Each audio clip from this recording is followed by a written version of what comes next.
Welcome to the Level Up Artist Podcast. We're your hosts, Adriana Amay and Jackie Sanders. We are two art professionals sharing forward the advice and business lessons we have learned along our creative journeys. we talk to artists, leaders, and art professionals to demystify the creative process and discover new ways to succeed as a career-minded artist. If you find value in these conversations, please go ahead and subscribe. This will help other creatives like you find our podcast, and you'll be notified when we drop an episode every Tuesday. On today's episode, we are so excited to have Raleigh-based painter on the podcast, Ashley Harrington. So welcome, Ashley. Thanks for having me here. Absolutely. We're looking forward to discussing with you your creative journey, how you've developed your style as an emerging artist, hearing more about the pop-up art exhibition you hosted recently, as well as recording a bonus segment on navigating opportunities as an emerging artist for our podcast supporters at levelupartist.com. But real quick, before we go ahead and dive in, let's share a little bit more about you and your background for our listeners who may not be familiar with your work quite yet. So Ashley Harrington is a self-taught painter from Raleigh, North Carolina, where she currently resides. Her work explores self-awareness through emotional observance. Through her figurative art, she aims to reconnect with her emotions and to deepen her self-understanding and identity. Starting with intuitive actions and building up layers, her work evolves alongside her internal exploration, serving as a mirror to reflect on who she is and how emotions have shaped her identity. Ashley's art has been exhibited in Art Space, Duke Hospitals, and industrious co-working offices, and recently has hosted her own independent art show of her figurative paintings.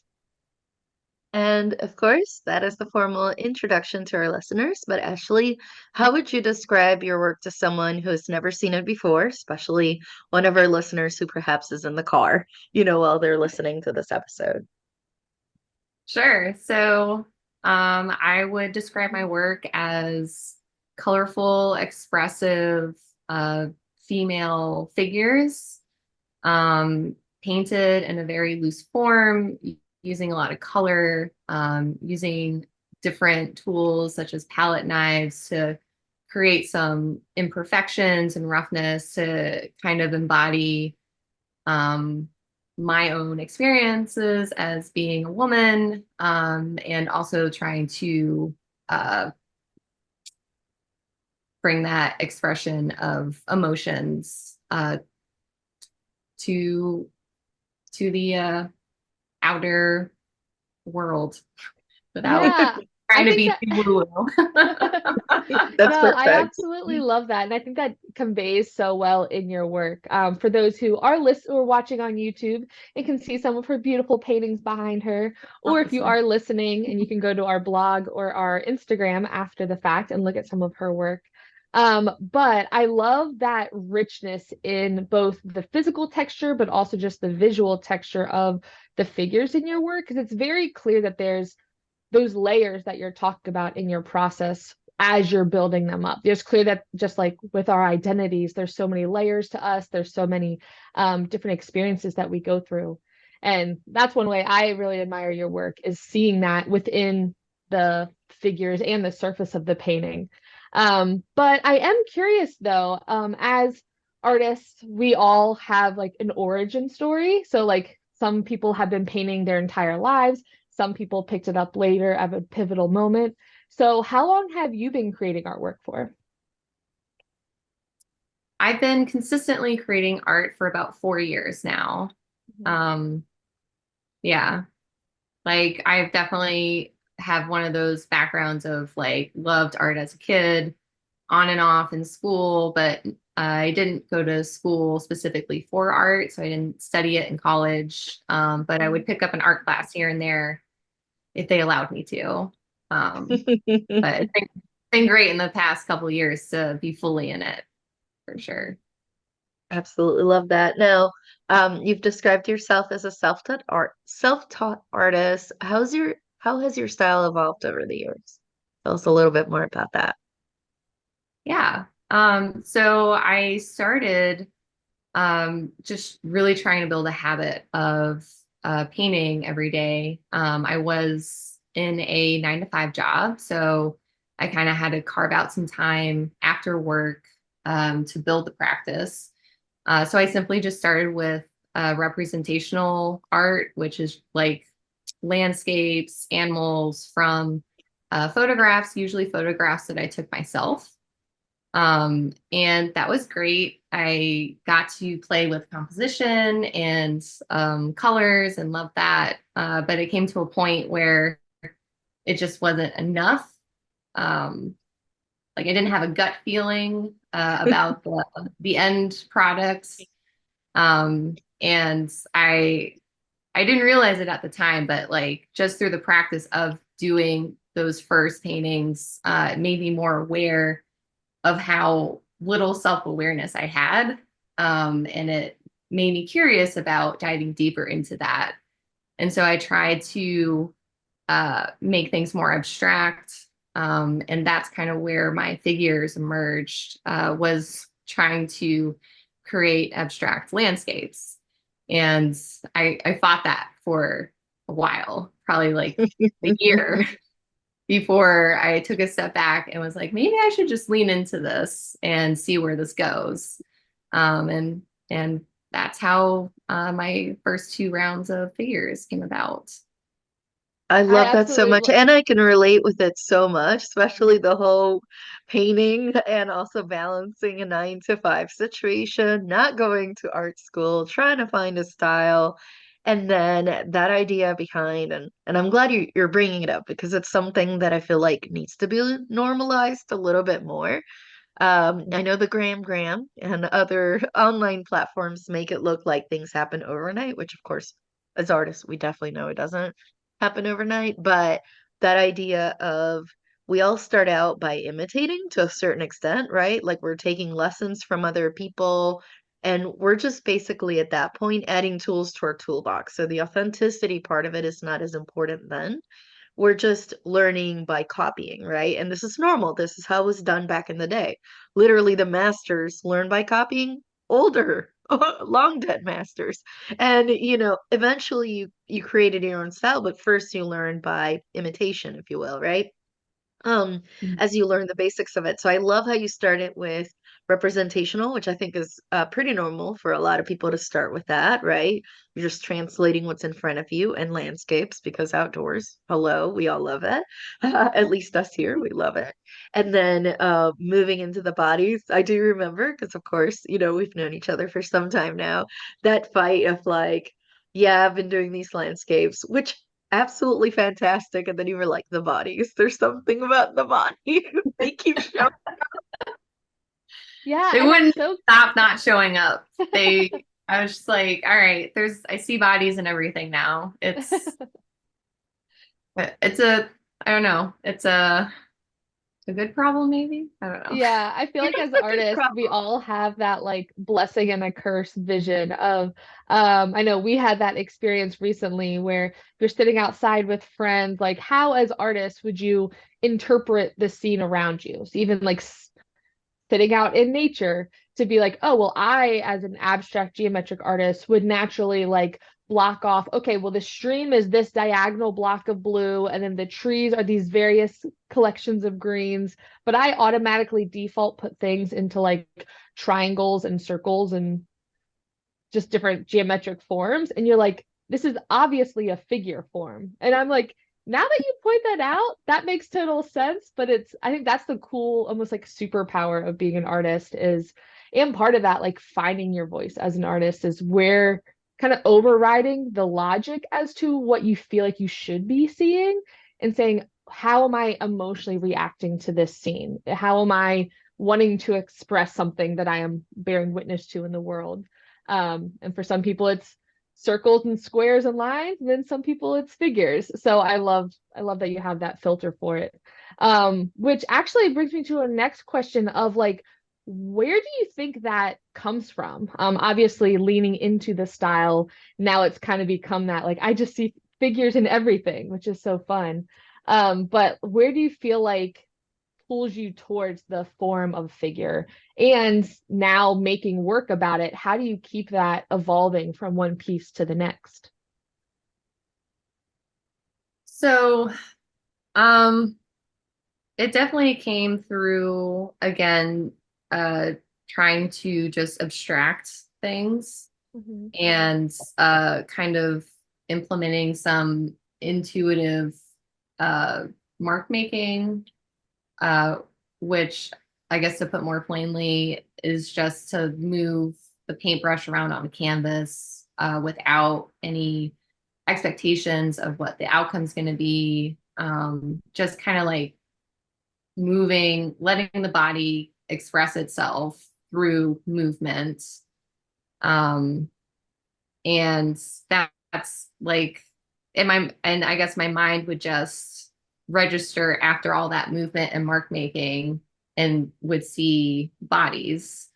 And it just piqued my curiosity and uh, got me just asking questions about the self and how I see myself, and just kind of led down this rabbit hole of introspection. And I didn't really know how to immediately go really deep into the self. Sorry for the woo woo again. But so I decided to start with like very scientifically, like, what can I see? Like, just being very observant and like, so that's kind of like how I lead into the female figures is trying to like from like a first person perspective of how I hold my own body, what are like the positions I usually hold my body in day to day, to try to give a new perspective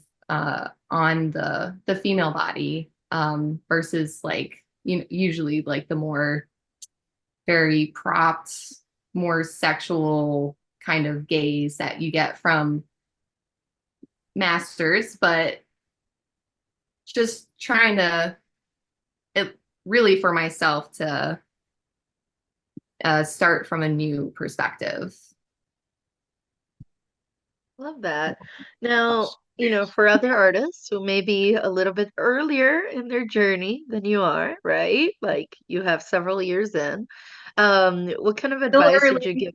Just want to say, I Yes, feel like it should be said 4 years in is still very early. that is okay, Ashley. That is okay. There are people that are right now going, I don't even know where to start. Yeah. So, okay, so you're 4 years in, and just imagine you're talking to someone who's even afraid to do this, like even on the weekends kind of situation. So they're at year zero. You're at year four. So this is very good. And yes, 4 years is still early. Don't worry. Don't You're good. You're doing great. I feel like we're all honestly, I think that could be an entire segue on like feel like all of us on this call or even many artists. I mean, we've had artists on the podcast who they say they're like, yeah, I've 20 years in it and I still feel like I'm constantly questioning who am I, what am I making, why am I making it? Which kind of to that woo-woo mindset is I don't know if as artists any of us ever feel like we've like, okay, that piece, like I nailed it.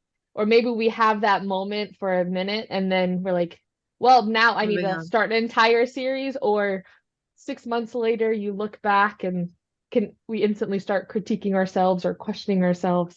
So I think that is almost one of those traits as artists.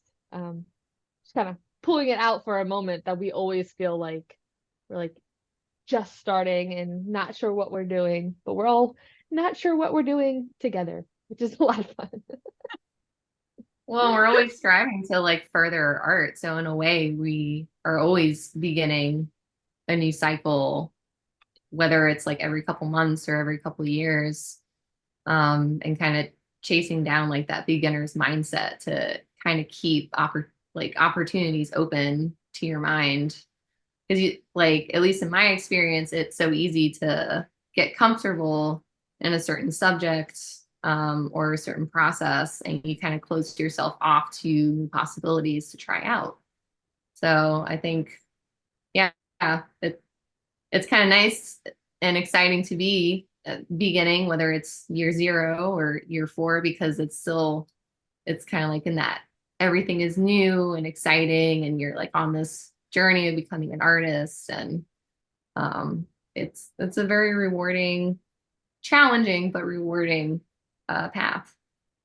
Yeah, and you still have time to make, major pivots if needed. That's, I think, the other exciting part about it. If you're like a year in, you're like, I don't want to do bodies anymore. Now I just want to paint, I don't know, close-ups of flowers a la Georgia O'Keeffe, and that's all you want to do, then it's fine, or you want to paint pets, I don't know. It's whatever you want.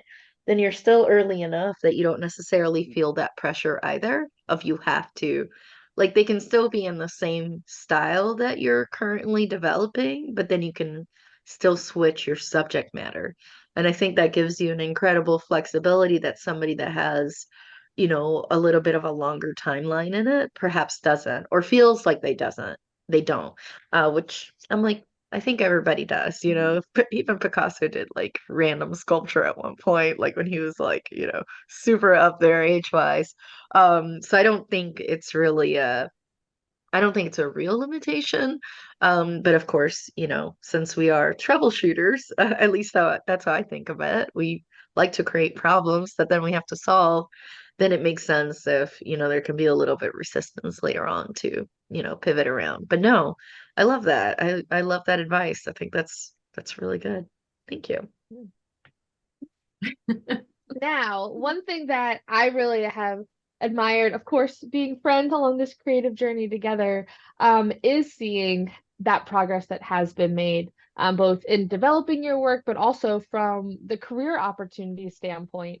And one thing that you did last year that I thought was absolutely amazing and so badass, was making your own opportunity happen with hosting your own pop-up show. So this was at the end of last year. So I was wondering if you could tell us more about that experience and how that opportunity kind of presented itself to you. Sure.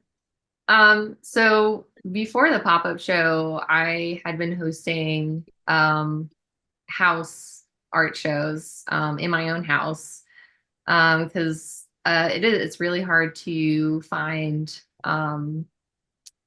public spots that are available and are affordable to rent out. But I really wanted to uh, take it to the next level to have a public space for random people to walk by and interact with my art. So I really just went online and started researching, figuring out what keywords to search for, because that was another hurdle.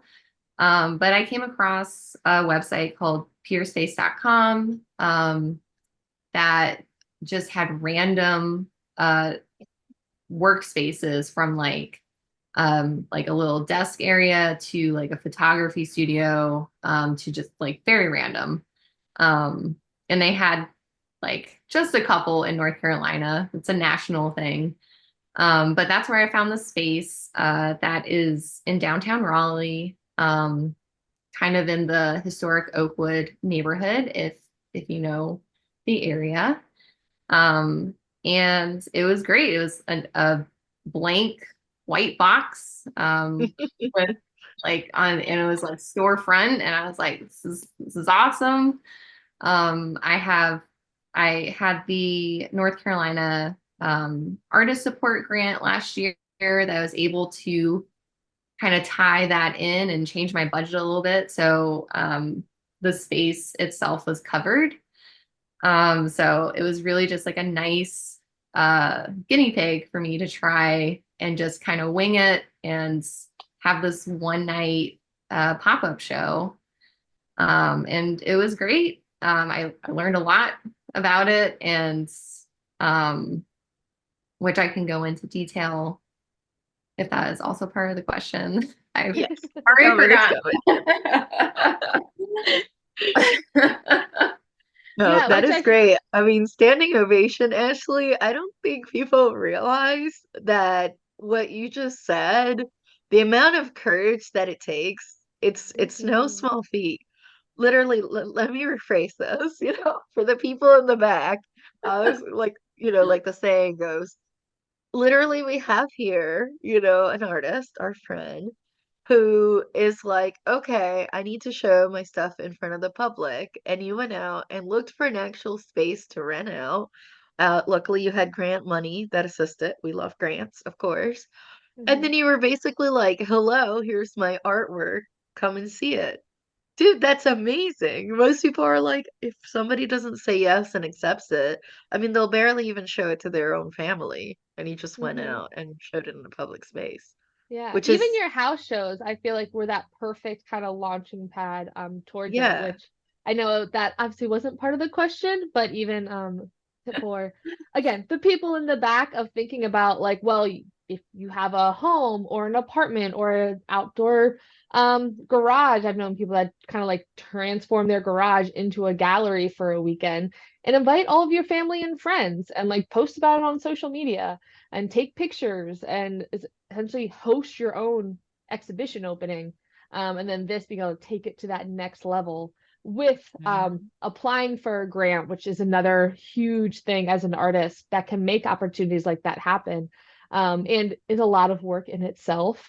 So it's a lot of that kind of behind the scenes where, yes, obviously as artists, which we can dive into a bit more later, there's like open calls or group shows, but really I'm gonna make an opportunity happen for myself to like get that momentum and build it based off of what I am doing, which is absolutely awesome. Yeah. Yeah. And I feel like as an artist, like, especially if you live in an area where, again, there aren't a lot of opportunities all the time, that you really have to get creative about how you show your work. And I know there's like the internet, but there's nothing, it's not the same as seeing art in person. It like everything, I mean, like all of our art right now looks gorgeous, but it's like 100 times better in person to see like all the details and the textures and the scale of it too. Like everything's so tiny on the screen right now, but I've seen all these in person. I know how gorgeous they are, like for real. And that's like, yeah, it's a challenge, but it's you can find some interesting ways to show your art for sure. Yeah, absolutely. I mean, some of their suggestions that just come to mind too is I've heard some artists like their first iteration of this is they'll try to do it through a coffee shop or some kind of other retail space that will let them exhibit too. So there's different ways out there, but this one, I mean, it was gorgeous. It was like the whole space. We went and saw it in person, of course. And I mean, it was great. It had parking nearby, there were food places nearby. Like this is cute little downtown area, walkable area, people with their dogs walking out there. Like it was really, really cool spot that you chose. Now, question, of course, is after hosting this pop-up show, right? What were some of your biggest takeaways? Like, what are some of the things that you think, maybe one or two things, not a lot, right? But what were some things that you thought went well, and then some things that you would do differently next time? So things that went well, um, the location was great. It had a lot of foot traffic, and people who came in were engaging a lot with the art and talking to me. So it was a great opportunity for me to not only talk about my art, but a lot of people would kind of build off of what I told them, and they would give me their perspective on the art as well. So it was very inspirational for me for future works and just to hear real time feedback on the work. And even people who didn't come into the space because it was like all windows in the front, people would pause, stop, just kind of look in and just seemed like really interested. And so that was like really encouraging for me and just exciting to be able to see people react to things. So what went well with the art show was the real-time reactions I got with strangers just walking by, happenstance. People came in and I was able to talk about and practice talking about my art with them, which was cool because a lot of them would uh, start a conversation with me and build off of what I told them about my art, and kind of be very excited about the whole introspection thing and dealing with emotions and all that. So it was a lot of really good conversations that I had with people. Some of the challenges with the space was, even though it had really good foot traffic, I didn't provide enough directional signage for people, for them to know that they could come in, that it was one night only. A lot of people walked by really excited, thinking that this was a new and that I would be there for like a month or so or permanently. So really having good signage, and probably before the events, passing out flyers, doing more marketing of like, hey, this thing is going to be here for like 3 hours. So make sure you stop by, kind of messaging. So those are probably like the two biggest things, was just signage and marketing correctly. Well, and then end time. And again, depending on the location you get a space in, you probably need to do some research, like hang around the spot when you are thinking about having your events, and seeing how many people show up. Like I had a lot of foot traffic, but it was mostly for pizza. And people, they were too afraid apparently to come check out the art while they were waiting for their pizza. But there are just like a lot of little things to take into account when researching a place. And I mean, there's always a little bit of a risk because you never know what the weather's going to do. And if the new spot that you're not used to, there's always going to be a couple hiccups. But overall, like it was a great learning experience for me. Like I said, Grant covered it, so I wasn't really worried about selling any paintings, but really just kind of exposing my work to the public and seeing how it was received. So with that in mind, I think it was a huge success. And yeah, it was great. It was a lot of fun.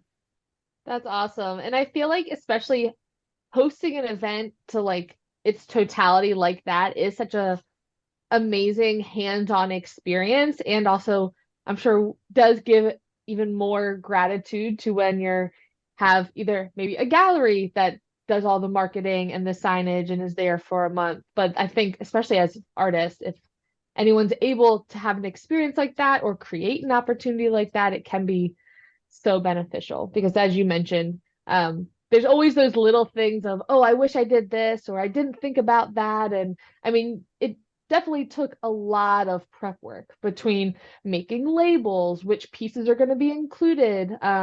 Of course, there's always more marketing that can be done, but you did do like a good amount of marketing and having a newsletter that people could sign up for. So just huge kudos to you on the event. It was absolutely amazing. And thank you for sharing your experience on the podcast. But I am curious too, if there was another artist who was considering hosting their own art event like that, what advice would you give them?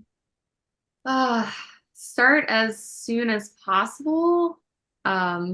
Meaning give yourself as much time to prepare. Don't plan something like a month ahead, like from when you start. I will say like most of my events have been somewhat like that, but I did have, I think like a good 6 months for this pop-up. And it was a nice amount of time to plan out newsletters, social posts, to really try to build up some excitement around it. So that would be my number one tip, is to make sure you buffer in enough time to do your marketing so people actually show up. Yeah. Okay, that's solid advice right there. Well, next up, we love to ask all our guests how they define success, but first we're going to take a quick break, for a word for our sponsors. This episode is brought to you by our Level Up Artist courses. We understand that life as a modern artist can be both exciting and overwhelming. Plus, there's a lot of information out there. So, what do visual artists actually need? We've spent countless hours of trial and error, weeding through tons of information to find the gold, so you don't have to waste your time going down those endless rabbit holes. In addition to weekly calls, we have created video course modules to cover everything from artist documents to exhibition prep, social media to technology, sales strategies, artist mindset, PDF resources, templates, and so much more. Ready to get started? Head on over to levelupartists.com to learn more, get immediate access, and level up your career today. Welcome back, everybody. So one of the questions we like to ask every guest, and Ashley, of course, we'll ask you, is how do you define success as an artist? That can be a tricky question, I feel. Especially as a professional artist, I feel like there's always two sides to that. There's the business side of wanting to make a living off of your art, and the art itself. And so at least for the art itself, I think, at least currently for me, what success looks like is having a good process in place. And like having a good process as in that it can be flexible and evolve with how your art evolves, or anything that just kind of comes up either professionally or in your personal life as well. Yeah. I think that's definitely a huge thing that not a lot of artists think about. Or I mean, working professionals in general, it's the flexibility within your role itself, but also to accommodate for your personal life, for vacations, for all of those other parts that make life so wonderful. So I think that's a great thing to make note of. It's yes about the art and about the process, but also about the life that you can make around that career too. So, what is one piece of advice that you wish you had heard before you got started on your creative journey? I don't know if this counts as advice, but I feel like someone needed to tell me to get comfortable with being uncomfortable just indefinitely. Especially coming from a 9-to-5 job where there's a lot of stability and consistency. That kind of gets flipped becoming an artist.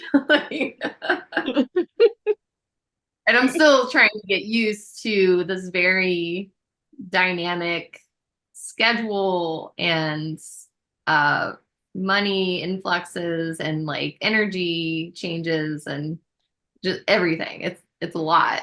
And you like it's the whole you're your own boss, but you have that many more decisions to make and to structure your day every day. It's not for the faint of heart, that's for sure. Yes. Yes. I think it's that infamous with more power comes more responsibility element.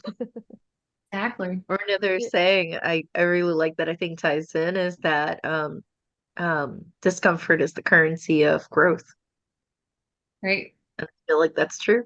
I mean, that's what we all go through, right? Growing up as humans. So yeah, definitely. It takes some getting used to, though. It takes some getting used to.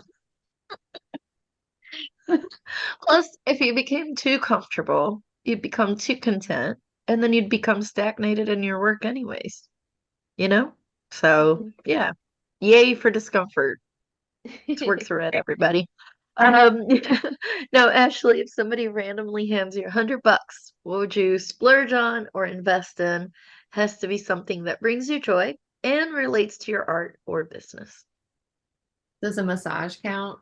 Because that's Yes. probably what I 100%. would do. Self-care. Self-care, yes. Yes, I love that.